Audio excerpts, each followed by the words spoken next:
அதுவும் நான் இருக்கக்கூடிய இடம் வந்து ரொம்ப ஸ்பெஷலுங்க. என்னுடைய தோட்டம், எங்களுடைய தோட்டம் பரமத்தி பிளாக்ல இருக்கும். சின்னத்தாராபுரம் பக்கத்தில் தொட்டம்பட்டிங்கிற ஒரு சின்ன ஊர். இன்னைக்கு தமிழ்நாட்டில் அதிகப்படியான வெப்பம் இருக்கக்கூடிய ஒரு பகுதி பார்த்தீங்கன்னா எங்கள் பகுதி. வெள்ளூரில் எவ்வளவு வெப்பம் இருக்குமோ, சில நேரத்தில் திருத்தணியில் எவ்வளவு வெப்பம் இருக்குமோ அதே வெப்பம் இங்கே இருக்கும். 2024 மே மாதத்தில் 43.4 டிகிரி, 43.4 டிகிரி. யோசிச்சு பாருங்க. இது வந்து சவுதி அரேபியாவில் மிடில் ஈஸ்டில் இருக்கக்கூடிய ஹீட்டு இன்னைக்கு இந்த இடத்துல 43.4 டிகிரி 2024 மேலே ரெக்கார்ட் ஆச்சு. இந்த வருஷம் மே 2026 இந்த வருஷமே 41.5 டிகிரி. ஸோ மக்கள் இதில் வசிக்கிறாங்க, விவசாயம் பண்ணுறாங்க, ஆடு மாடுகள் கொண்டு வர்றாங்க. இத்தனை பிரச்சனைகளோடு வயதானவர்கள் இந்த ஊரில் வசிக்கிறாங்க. இது தமிழ்நாட்டில் இருக்கு, நம்முடைய ஊரில் இருக்கு. இல்லை பிரச்சனை என்னங்க? வறட்சி பகுதி.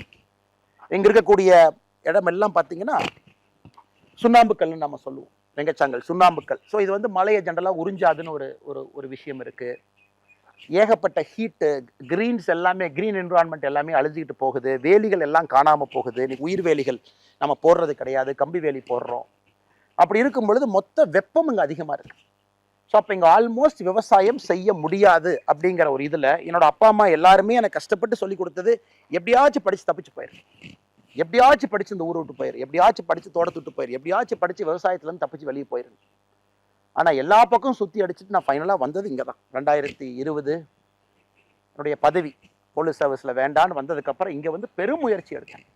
விவசாயம் செய்யணும்னு பெருமுயற்சி. தண்ணி இல்லை, 3-4 போர் போட்டு எல்லா போரும் ஒன்றொன்னா பொக்காமல் தண்ணி இல்லாமல் முயற்சி எடுத்து தோட்டமெல்லாம் எப்படி பண்ணலான்னு ஒரு பெரிய கனவுகளோடு இயற்கை விவசாயத்தை கொண்டு வரணும், ஆட்டுப்பண்ணை கொண்டு வரணும்னு பண்ணி இன்றைக்கி அந்த ஆட்டுப்பண்ணை போயிட்டுருக்கு. இருந்தும் நான் நினைச்ச அளவுக்கு ஒரு ஸ்கேல் இல்லை இங்கே செய்ய முடியாத காரணம் இங்கே இருக்கக்கூடிய தன்மை, சாயிலினுடைய ஃபர்டிலிட்டி தன்மை, குறிப்பாக மழை வரத்து, ஹீட். இன்னைக்கு கரூரில் மட்டும் நீங்கள் ரொம்ப ஆச்சரியப்படுற விஷயம் பார்த்தீங்கன்னா, கரூர் மாவட்டத்தில் மட்டுமே தமிழ்நாடு முழுவதுமே ஒரு லேண்டை நம்ம கல்டிவேட் பண்ண முடியும், ஒரு லேண்டை நாம சாகுபடி பண்ண முடியும், ஒரு லேண்டில் ஒரு பயிர் செய்ய முடியும். ஆனால் அதில் நம்ம பயிர் செய்யலை அப்படின்னா அதை கல்ச்சரல் லேண்ட் அப்படிங்கிறாங்க. அது எதுக்கு அந்த பேர் கொடுத்துருக்காங்கன்னு தெரியல. அதான் அரசனுடைய கிளாசிஃபிகேஷன், கல்ச்சரல் லேண்ட் அப்படிங்கிறாங்க. கல்ச்சரபிள் லேண்ட். இன்னைக்கு தமிழ்நாட்டில் 8.8 லட்சம் ஏக்கர் நிலம் கல்ச்சரபிள் லேண்ட். அதாவது 8.8 லட்சம் ஏக்கர் நிலத்தில் விவசாயம் பண்ணலாம், ஆனால் விவசாயம் பண்ணாமல் இருக்கலாம். அந்த தமிழ்நாட்டினுடைய மொத்த 8.8 லட்சம் ஏக்கரில் கரூர் மாவட்டத்தில் மட்டுமே 1.8 லட்சம் இருக்கு. யோசிச்சு பாருங்க. ஸோ அந்த அளவுக்கு நிலம் வந்து விவசாயம் செய்ய முடியல. ஹீட்டு, தண்ணி இல்லை, வறட்சி, நீர்ப்பாசன வசதிகள் இல்லை, குழந்தைங்க படிச்சுட்டாங்க, ஊர் தாண்டி போயிட்டாங்க, பெரியவங்க மட்டும்தான் தோட்டத்தில் இருக்கிறாங்க, விவசாயம் செய்ய முடியல. எல்லாமே ஒரு காரணம். அதில் இன்னொரு ஆச்சரியம் பார்த்தீங்கன்னா, ஒரு இடம் வந்து ரொம்ப பசுமையாக இருக்கணும், ரொம்ப கூலாக இருக்கணும், ஹீட் இருக்கக்கூடாதுன்னா 32 விழுக்காடு ஃபாரஸ்ட் இருக்கணும். மரம் என்பது 32 விழுக்காடு இருக்கணும் ஃபாரஸ்ட். இன்னைக்கு கரூர் மாவட்டத்தில் மொத்தமாக நீங்கள் ஃபாரஸ்ட்னு பார்த்தீங்கன்னா 4 விழுக்காடு, 4% இருக்கு. ஏன்னா காரணம் கொஞ்சம் கொஞ்சமாக விவசாயத்தை நம்ம பயிர் செய்யும் தொழிலாக அதில் கேஷ் கிராப்பாக பார்க்குறோம். ஸோ அதனால் இவ்வளவு பிரச்சனைகளை தீர்க்க முடியுமா அப்படிங்கிறதுக்கு முதலாக கரூரில் வந்து நான் வேலையை விட்டு வந்து இங்கே ஆரம்பித்தது தான் வி த லீடர்ஸ் ஃபவுண்டேஷன். நான் நிறைய பேர் இன்னைக்கு 18 லட்சம் பேர் கிட்டத்தட்ட நெருங்கி வி த லீடர்ஸ் வந்துட்டீங்க. இன்னும் லட்சக்கணக்கான பேர், இன்னும் கோடிக்கணக்கான நண்பர்கள் நம்ம ஒன்றாக இணைந்து வி த லீடர்ஸில் வேலை பார்க்க போகிறோம். அப்போ எங்கே ஆரம்பிச்சதுன்னு கேட்டிங்கன்னா இங்கே ஆரம்பிச்சது. எதுக்கு ஆரம்பிச்சதுன்னா விவசாயத்துக்காக ஆரம்பிச்சது. அப்போ வி த லீடர்ஸில் முதலாக 2020 நான் செஞ்சதே இங்க இருக்கக்கூடிய முருங்கை விவசாயிகளை சேர்ந்து ஒரு எஃபிஓ ஆரம்பிக்கணும். இன்னைக்கு எஃபிஓ பார்த்தீங்கன்னா இன்னைக்கு ஃபேஷன் ஆயிடுச்சு. இன்னைக்கு எல்லாருமே எஃபிஓ ஆரம்பிக்கணும், விவசாயிகள் ஒன்றா இணையணும். ஸோ 2020 என்னுடைய முயற்சி எல்லாம் இங்கே இருக்கக்கூடிய முருங்கை விவசாயிகளை ஒன்றாக இணைத்து ஒரு ஃபார்மர் ப்ரொடியூஸ் ஆர்கனைசேஷன் ஆரம்பிக்கணும். அதில் நம்முடைய முருங்கைக்காயினுடைய விலையை நாம் சப்போர்ட் பண்ணணும். நம்முடைய முருங்கைக்காய் விலை தனித்தனியாக, உதாரணத்துக்கு இந்த இடத்த பார்த்தீங்கன்னா இதெல்லாம் ஒரு காலத்தில் முருங்கை மரமாக இருந்த இடம். இதெல்லாம் இன்னைக்கு நம்ம ஆட்டுப்பட்டி இருக்குது, 2 முருங்கை மரம் பார்க்குறீங்க, அந்த பக்கம் ஒரு 4 முருங்கை மரம் இருக்குது. இதெல்லாம் முருங்கை மரம் இருக்கக்கூடிய இடம். இது முழுவதுமாக இந்த முருங்கை மரம் எங்களுக்கு சாப்பாடு போட்டுச்சு, வருமானம் கொடுத்துச்சு. இந்த முருங்கை மரம் ஒரு ரொம்ப ஸ்பெஷல் முருங்கை மரம்.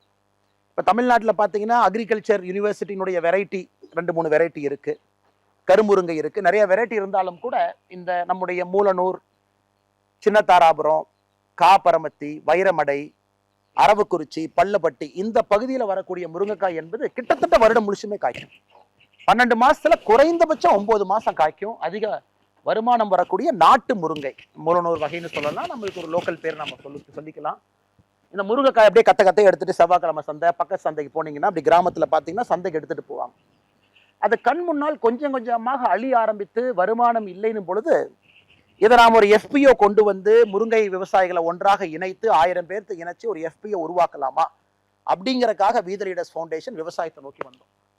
அதனாலதான் ஆரம்பத்தில் வி த லீடர்ஸ் ஃபவுண்டேஷனுடைய ஆஃபீஸஸே பார்த்தீங்கன்னா அரவக்குறிச்சியில் இருக்கும், சென்னையில் இருக்கும், வேலாயுதம்பாளையத்தில் இருக்கும். எல்லாமே கரூர் மாவட்டத்துக்குள்ள நான் எங்க பிறந்து வளர்ந்தோன்னா அந்த இடத்த சுற்றி அது இருக்கும். அது நம்ம ரொம்ப தெளிவாக இருந்தோம். அரசியலுக்கும் இதுக்கும் சம்பந்தம் இல்லை. வி த லீடர்ஸை பொறுத்த வரைக்கும் மக்களுக்கு சேவை செய்யறக்கா இருக்கணும். அரவக்குறிச்சியில் சொன்னாங்க, அரவக்குறிச்சி ஆஃபீஸில் நம்ம வாலண்டியர்ஸ் அண்ணா நீங்கள் இன்னைக்கு ஒரு அரசியல் இயக்கத்தில் இருக்கிறீங்க, நிறைய இஸ்லாமிய பெண்கள் வந்து எங்களுக்கு வி த லீடர்ஸ் ஃபவுண்டேஷனில் டெய்லரிங் ஒர்க் ஷாப் பண்ணி கொடுங்கன்னு கேட்குறாங்க. ஆனால் பண்ணலாமான்னு நான் சொன்னேன், கண்டிப்பாக பண்ணணும். அவர்களுக்காகத்தான் இந்த ஃபவுண்டேஷனே நடத்துகிறோம், அவர்களுக்காகத்தான் நம்ம நடத்துகிறோம். அவங்களுக்கு என்னைய பிடிக்காம இருக்கலாம், பிடிக்கலாம், அவங்க என்னைய வேறு பார்வையில் பார்க்கலாம். நம்மை பொறுத்தவரை எல்லா மதத்துக்கும் நாம் சமமாக இருப்போம், அதில் எந்த மாற்று கருத்தும் இல்லை. அதனால தான் எனக்கு ரொம்ப சந்தோஷம். அரவக்குறிச்சி வி த லீடர்ஸ் ஃபவுண்டேஷனில் நூற்றுக்கணக்கான இஸ்லாமிய சகோதரிகள் அவங்களுக்கு நம்ம டெய்லரிங் ஒர்க் ஷாப் கொடுத்து அவங்களுக்கு அந்த ஸ்கில் சர்வே கொடுக்கும் பொழுது நான் இன்டென்ஷனலாகவே இந்த நிகழ்ச்சிக்கு போகலை. நாம ஸ்டேஜுக்கு போய் அவங்க நம்மளோட இருந்து ஃபோட்டோலாம் எடுத்து அதுக்கு தேவையில்லாமல் பொலிட்டிக்கல் ஆகி அந்த சகோதரிக்கு ஏதாவது தொந்தரவு வந்துட போகுது அப்படிங்கிறக்காக கூட போகல. அந்த அளவுக்கு சில இடத்துல நான் பின்னாடி தான் இருந்தேன். பிளே ஸ்டோர் மற்றும் ஆப் ஸ்டோரில் இருந்து பாலிமர் செயலியை QR கோடு மூலம் பதிவிறக்கம் செய்யுங்கள். செய்திகளை உடனுக்குடன் பெறுங்கள்.